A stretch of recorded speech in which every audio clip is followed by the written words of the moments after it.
Karen didn't want to pay, so a firefighter lit her up. I, 19F, work at a small cafe with my mom.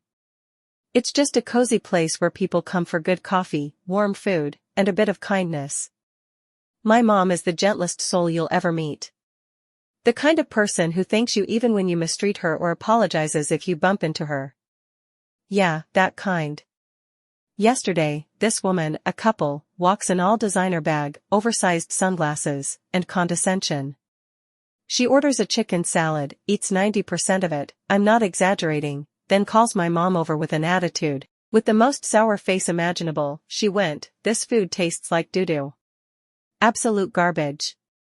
I want to write a complaint, here we have this thing, it's like an official complaint book businesses must provide by law." My mom, visibly shaken, was trying to explain that she was sorry to hear that and offer her a refund, but the lady kept cutting her off and acting like a BH and looking around like she wanted an audience, and that's when I stepped in. I said, "Ma'am, if you'd like to write a complaint, I'll gladly bring it to you. But I'm sure you're aware that first you'll need to pay your bill, that's the law." She blinked at me like I just kicked her chihuahua and she said, and I quote, "You know who I am? I won't pay for this service, I can tell you that." And then, enter the husband. He stood up all puffed chest and testosterone and started telling us we'd better watch ourselves, don't know who we're messing with, and other cliches straight from the entitled rich guy starter pack. My mom was frozen.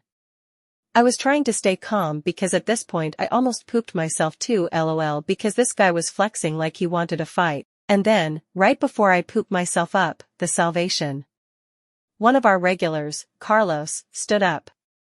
Carlos is a firefighter. Drinks his coffee black, wears a calm face, and once carried an injured golden retriever down 3 flights of stairs. The man's basically an action movie character. He walks over, slow and steady, and goes, "Sir, your wife ate the entire plate. You insulted a woman who cooks with love and gives out free soup to people who can't afford lunch. Now you're trying to intimidate them?" The husband mumbled something macho and Carlos didn't flinch. He leaned in a little and said, "Either you pay for the food, apologize, and leave, or I call the police, unless you want to solve this in an old school way." Guess what? They paid. And not just the bill, because Carlos made sure they left a tip too.